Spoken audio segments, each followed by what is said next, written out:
Hello folks. Today we're going to talk about Chapter 2, but before we go on, I wanted to show you that on As You Learn, you actually have two ways in which you can go ahead and get your recordings.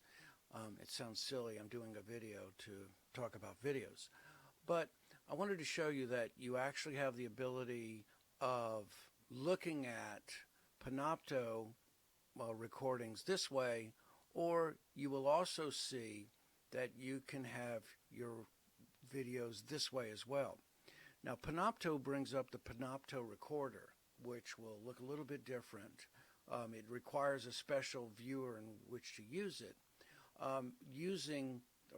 Looking at the videos this way, you'll actually go in and you'll use your standard MP4 viewer. All right, so it's just really a personal preference as to which you would choose. If you use the Panopto browser, all you have to do is just click on it, and if you do not have Panopto installed, it'll automatically bring it up. Now, one of the things I also wanted to state with the Panopto viewer is that the Panopto viewer is much more efficient in terms of the way that they present. So you can actually go to specific screens in times and moments in Panopto this way, as opposed to looking at it on an MP4.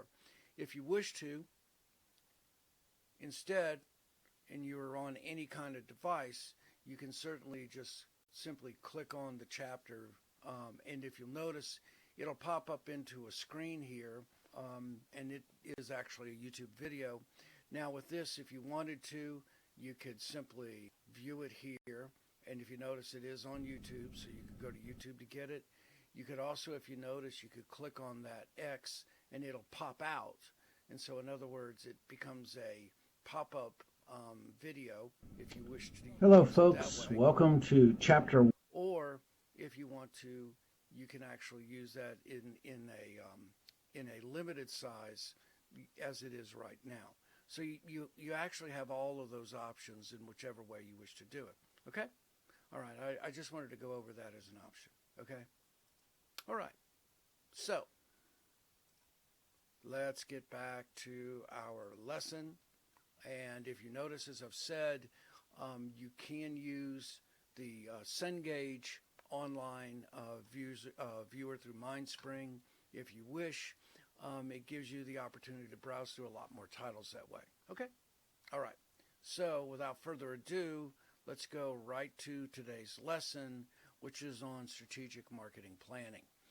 What we're going to do today is we're going to talk about the basics of marketing planning in terms of the kind of tools that you have at your fingertips when it comes to planning. But before I go on, I kind of wanted to stop out there and give you a few quotes on strategy, because I do think that they're important. Once again, that Sun Tzu comment that says that strategy without tactics is the slowest route to victory, and tactics without strategy is the noise before a defeat. And basically what that means is that we live and have to work in our normal day-to-day lives where we have to deal with things one at a time. But it doesn't necessarily mean that dealing with things one at a time is successful if it's not following an overall plan. And that's the purpose of what strategy is. So, going on, let's talk about the components of strategic marketing planning, okay? So one of the things that when you start planning to attack a given problem is that you create what's called a situation analysis. And a situation analysis is a snapshot. It is a defined, or let's just say a printout of a particular environment that a business is in at that moment in time. It is an in-depth analysis of the firm's internal environments, and it also is the external as well. And so what you do have is you're able to examine all of the different pieces that are the spinning plates that are in action before you go ahead and make a decision. And the situation analysis is vitally important. The marketing plan is a written document that provides the blueprint of the firm's marketing activities and explains basically how you're going to achieve the goals and objectives of the organization based upon that snapshot, the internal and external snapshot of the environment at that time.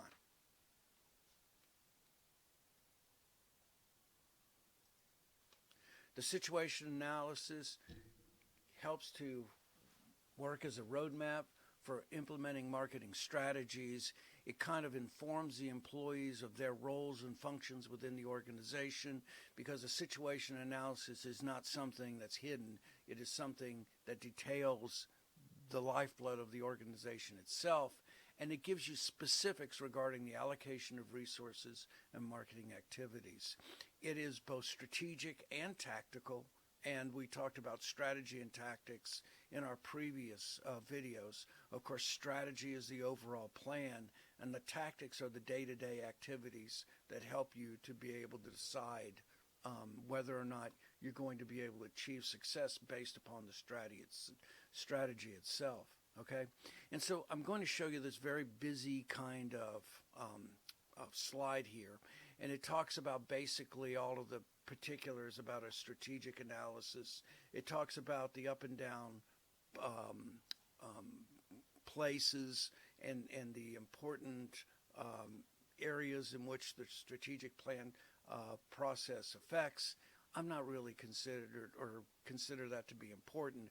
Basically, just state this, that the strategic planning process affects all departments at all times.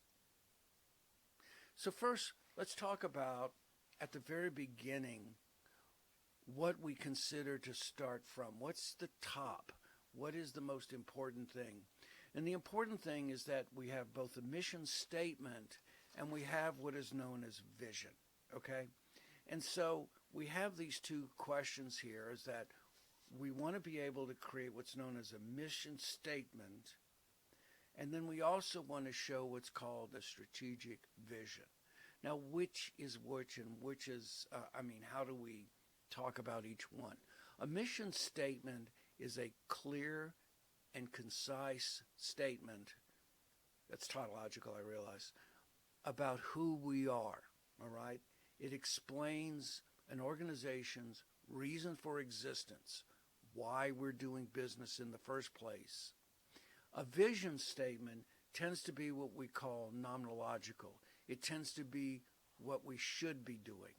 In other words, it tends to be a lot more, as for the lack of a better word, it's where do we want to become. It tends to be future-oriented. It represents where the organization should be headed. Where the mission statement tends to be clear and concise, the vision statement tends to be more nebulous, all right? It tends to be where we want to be in our life and hopefully where we're going to go. Now, what are the elements of a good mission statement? And so the 5 things about a mission statement is, the first one is, who are we? The next thing is, who are our customers? Who are we trying to serve? Ultimately also is, what is our operating philosophy? What do we believe is the thing that we do best, which is our core competencies and our competitive advantages? And then ultimately, what are our responsibilities with respect to being a good steward of the human and financial and environmental resources that we have to take care of? Mission statements can be very broad, and they tend to be, you've got to be very careful, because you want to be able to make sure that your vision statements are not too hazy. In other words, a mission statement that says to serve humanity and have peace in our time, quite simply, is so broad that it means nothing at all. It needs to be very concise in understanding, and hopefully what also is that your vision statement will stand the test of time. In other words, your vision statement has what's known as stability. So, if I'm going to talk about very good vision statements, I'm going to go to a gentleman who I'm sure many of you might know, and it's this guy by the name of Walt Disney, okay? Now, Walt Disney is an interesting man.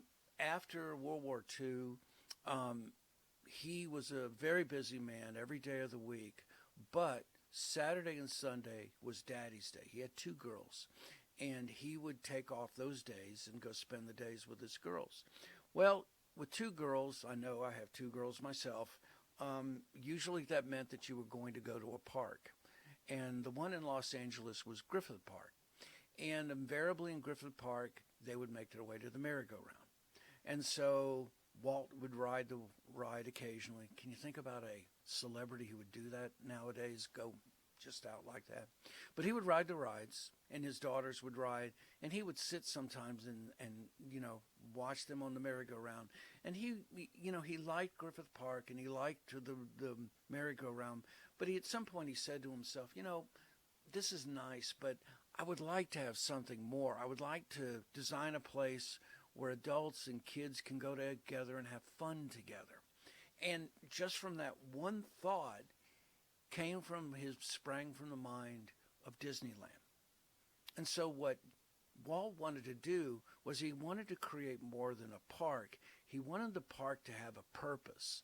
And so what Walt did was he considered the thought of the park needing to have a theme, all right? And so he traveled across Europe, found what he was looking for in terms of a theme park in Belgium, and he also found one in Austria, and he knew what he wanted to do. And so he wanted to create this special park, and the park would have a purpose. And so he could think of nothing better than a park that is built around America. And so he thought about the components of America itself, and he thought, well, there needs to be a frontier land where we came from. There also needs to be an adventure land. And then also there needs to be a tomorrow land to think about tomorrow. And what he wanted to do also is to tie it all together with what he considered to be a classic Main Street. And so that's what Main Street USA is. And every town has in one way or another their Main Street. And so this is what Walt Disney built. Now, Walt Disney's mission statement, and I'm going to say this very slow, you don't have to remember it, but I want you to understand it's his vision and how well the mission statement matched. His mission statement for Walt Disney World was a place where adults and children can go together to explore fun and knowledge. And I want you to think about that as a definition and think how perfect that definition is.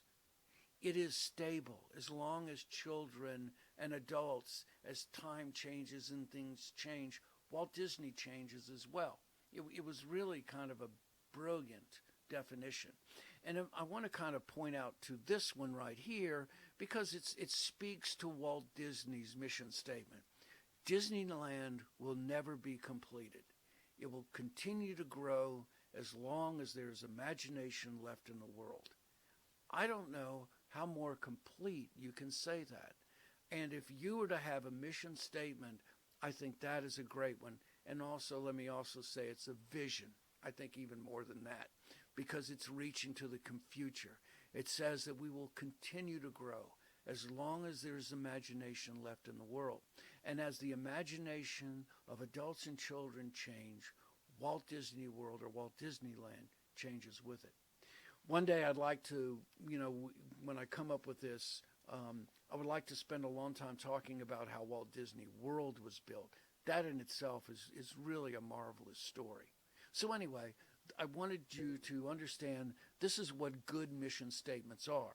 They're perpetual. They last. They bind themselves to the focus and the heart of what an organization is.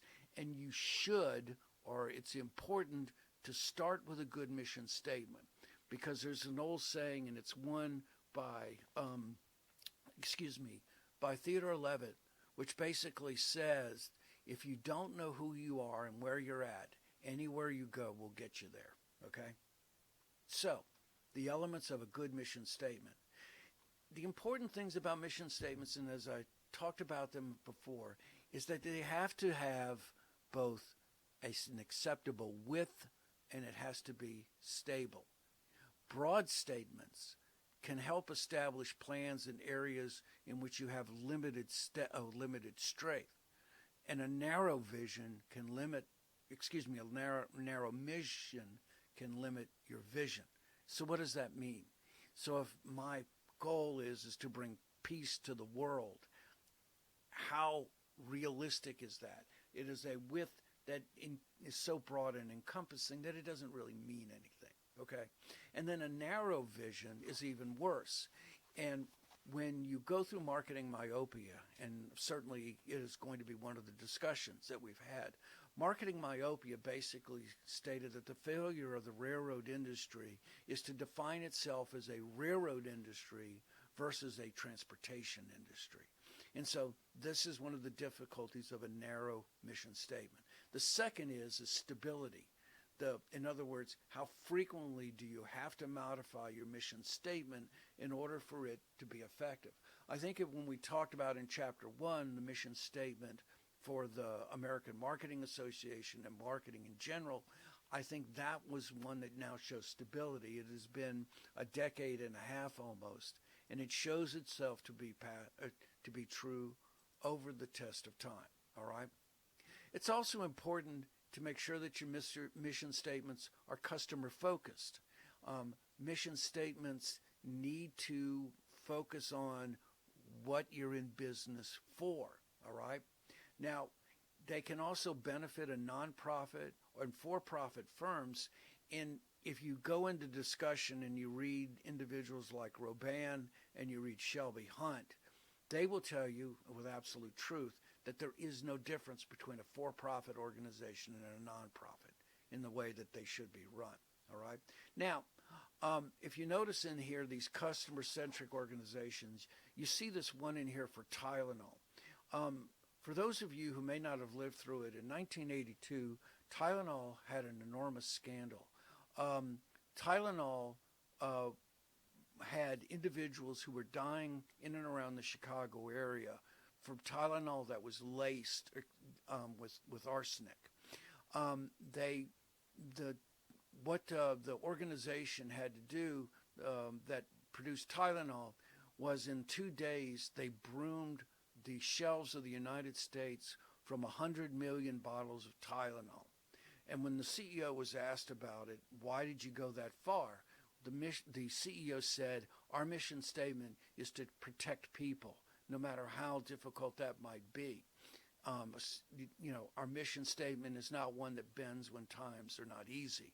And it was a perfect example of an organization with an original mission statement and following the vision.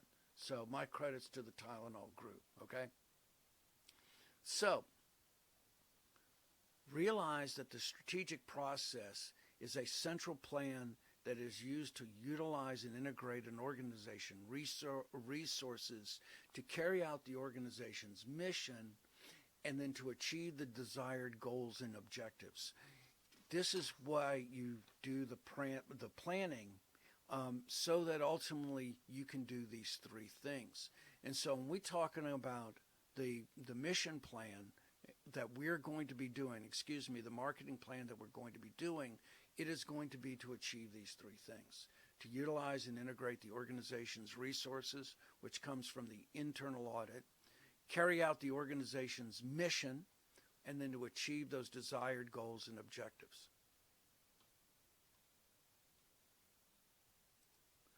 One of the points in any central plan is that you should utilize and integrate the organization's resources, and you should also maximize your particular capabilities to its maximum benefit.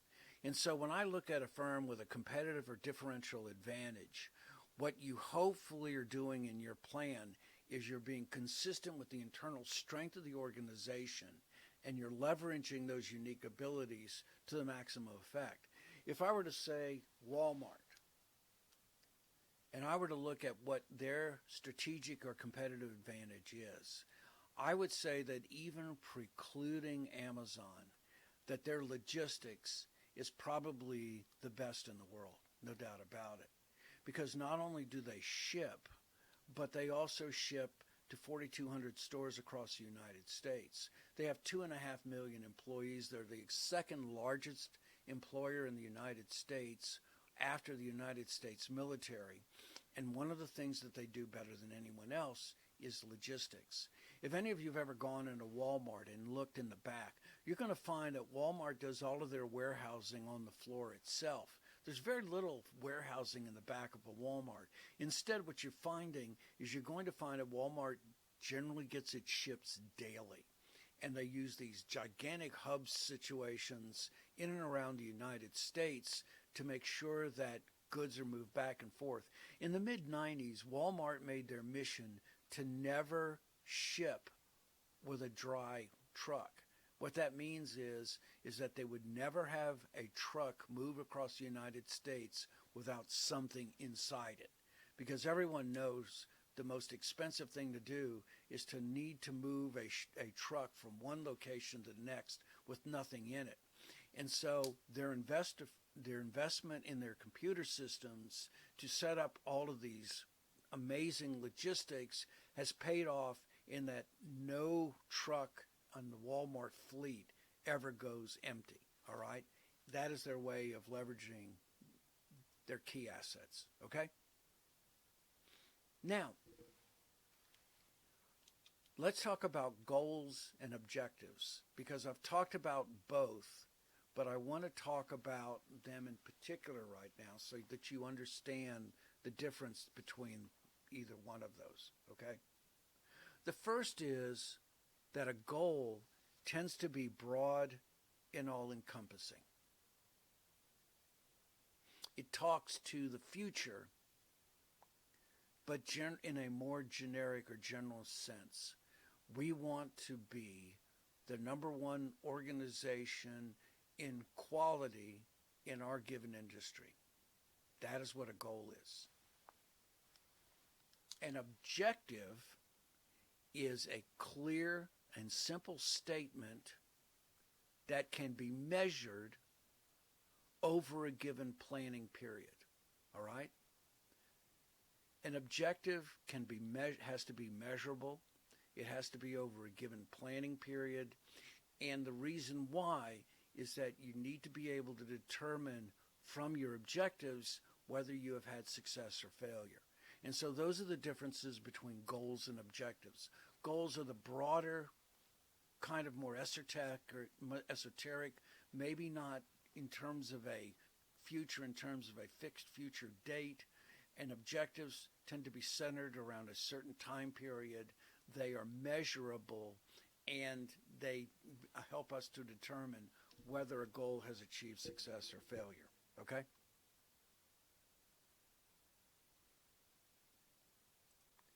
Now, along with objectives, we also have the concept of functional strategy. So what is functional strategy? Well, it's exactly what it sounds like. The strategy is broken up on the given functions within an organization. In other words, the things that they do to achieve certain objectives. And so AutoZone, one of their targets or one of their objectives is that they want to be able to go out and reach to the shade tree mechanic. They want to be able to reach to those individuals who like to tinker on their own cars, are willing to change their own oil, even in this day and age, and do other things just such as changing belts that the normal individual would have to have some other organization do. You'd be surprised. There's a lot of individuals out there who like to do that. And so in a functional strategy, in order to do that, is that they have an extensive replacement part inventory, and they have it at very low prices. And so that's an example of a functional strategy that is there to achieve an overall objective. And so the requirement is that the strategy fits the needs and purposes of that functional area. They're consistent with the mission, the goals, and the objectives, and they need to be evaluated in terms of their effect on sales, on the cost, on the image, and the profitability. And so a functional objective, in that it has an extensive number of parts, ultimately shows you a way of achieving that goal by pursuing a given strategy and a given action. Okay?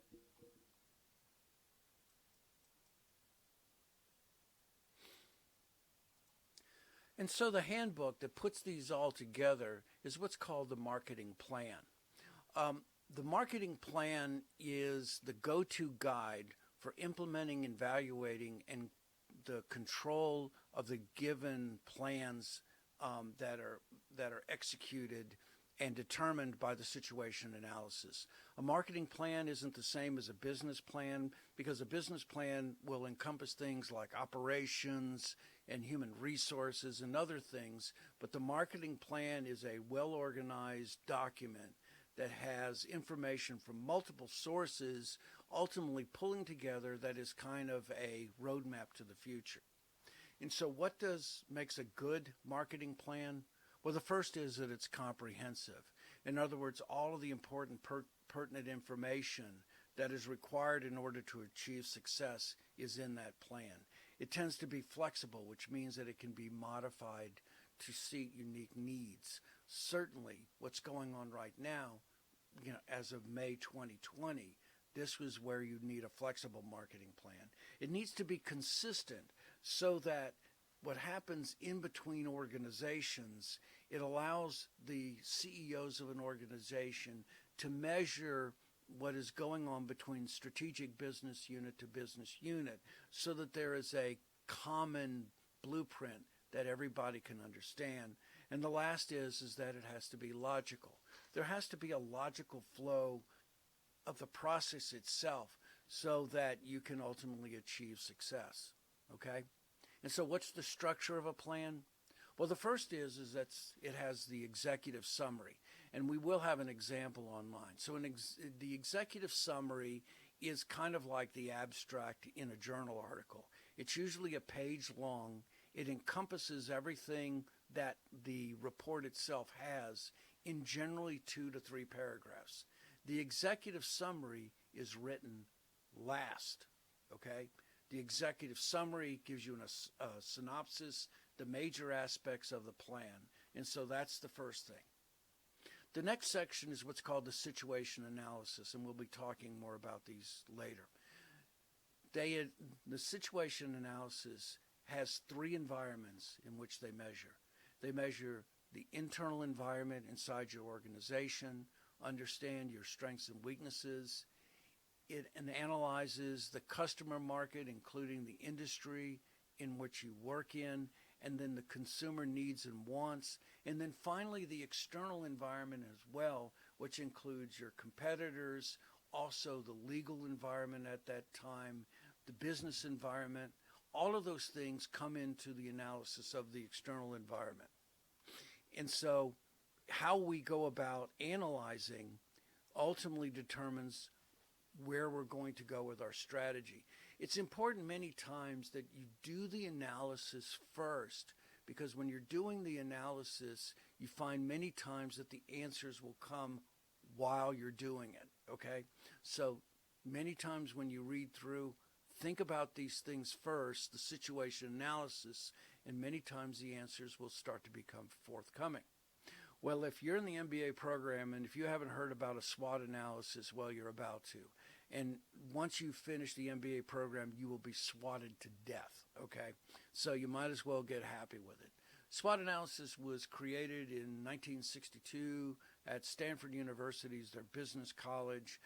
SWOT analysis holds up very well, quite simply because it's an easy structure. It lends itself into many different ways. It's a very successful strategy in which you take and you plot the weaknesses and strengths of your organization and what are the opportunities and threats outside. It tends to be more immediate in nature. It tends to look not within the future, but usually you're looking somewhere within a 5-year time frame, and it is a snapshot of what's going on at that time. And so strengths and weaknesses are internal and micro, and opportunities and threats are external and macro, all right? After you do the SWOT analysis, you will do an analysis of the matrix itself, and from the matrix itself, you will learn how to develop your own competitive advantages and to create and develop your own strategic focus. Now, it's important, once again, as I say that, is that you can have ideas before, but it is the actual SWOT analysis in the development of the situation analysis that you start to come up with your marketing goals and objectives. Now, as I've said before, goals tend to be broad. They tend to be overarching in terms of our thoughts. Objectives, however, tend to be more specific, time-framed, and they are meant to be measurable so that you know whether or not you're achieving some form of success, okay? Also in the marketing strategy, you're going to find the 4 Ps. The 4 Ps there, and also including branding strategies as well. So you're going to talk about how do you leverage your product, what is going to be your best pricing strategy there, what is also going to be your distribution and supply chain strategy, and then ultimately what is going to be your IMC or promotion strategy. All right? For our intents and purposes, we will stop there in terms of the marketing plan. In terms of implementation and evaluation, we are not necessarily going to be concerned about that. We're going to be more concerned with the front end in the very beginning. And the reason why is that this course is how we go about evaluating strategy. If we were in a large organization, certainly implementation and control would be vitally important. But for the purposes of this class, this is where we're ultimately going to stop. We're not going to worry about evaluation and control because those things are for others to take care of. So what are some tips on the plan? The first is plan ahead. And so in other words, what that means is if I have to come up with a marketing plan for an organization, I want to have at least a couple of months to be able to evaluate it. Now, you don't have a couple of months. We've got 16 weeks. However, you can start reading the cases that we have right now.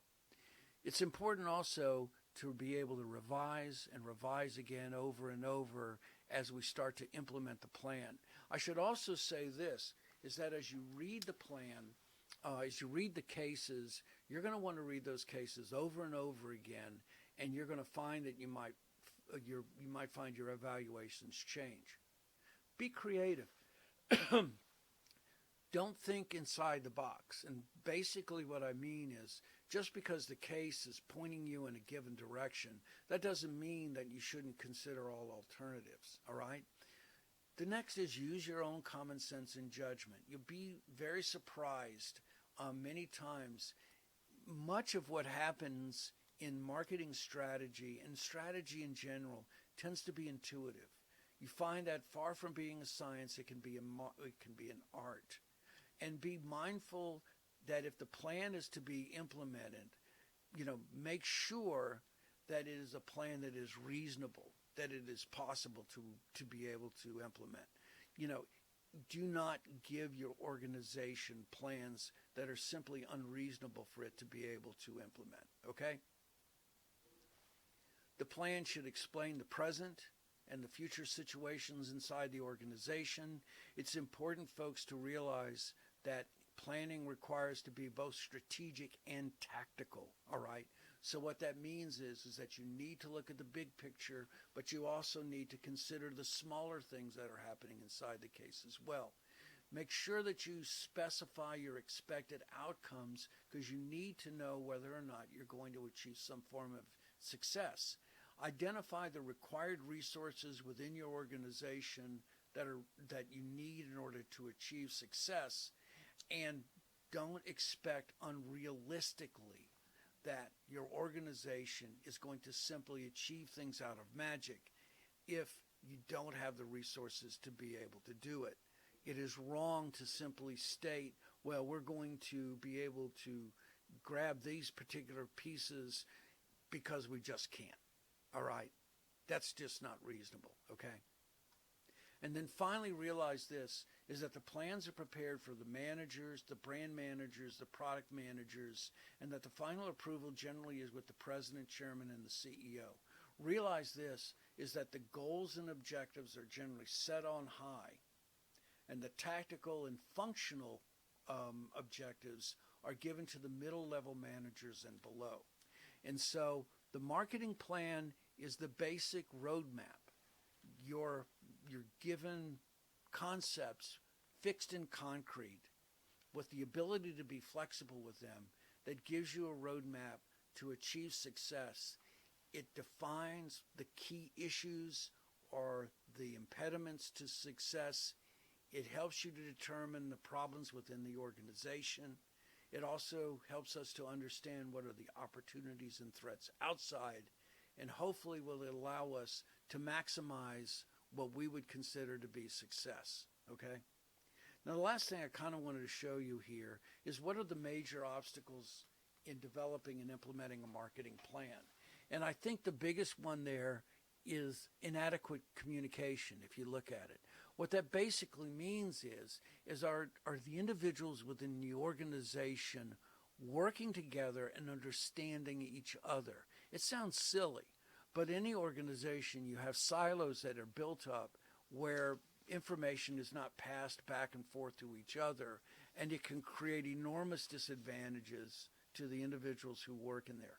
I was just looking at the video on HBO about Elizabeth Holmes, and this was with Theranos, the company that was trying to make this automatic machine that would be able to do tests that labs do.